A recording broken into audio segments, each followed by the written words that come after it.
Hi friends, welcome back to the Pinterest Hair Diaries, where I try out hairstyles I found on Pinterest to see if it's a success and if I can add myself to my Pinterest. Today we're doing like a double braided pigtail moment for the Cowboy Carter tour. We're gonna start off with the middle part. You know, I love to get all of my hair out of the way so I can see what I'm really doing.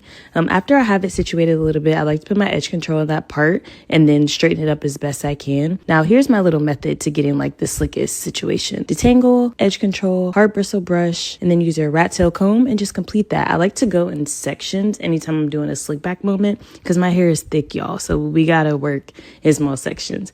And after I've done like a few sections at the bottom, I like to use some got to be spray and then blow dry on cool, and then separate a small section, edge control, brush, rat tail comb, put it all down, got to be spray, dry that down. And when I get to the top, I do like tiny sections and kind of like rake the gel all the way down my hair. Now if this is too much gel for you, don't do this. This is just some inspo.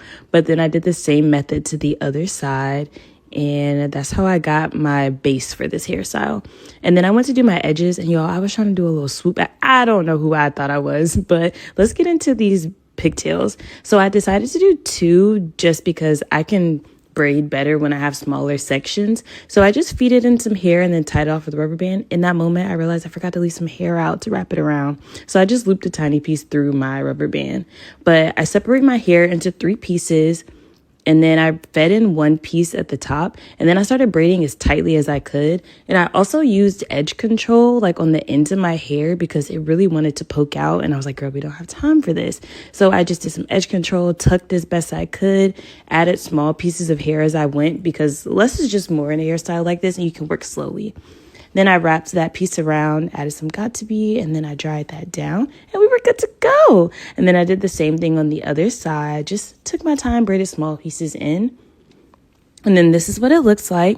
Of course, you know, you got to add that scarf. And then I trimmed the ends a little bit. I wanted a curly moment at the bottom, so I did flexi rods and I just dipped them in hot water. Also dipped the braids a bit because I didn't want them to be like super stiff.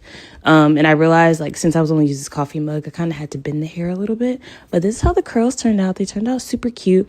And this is my finished look. Definitely adding this one to the Pinterest, y'all. Just love how this turned out.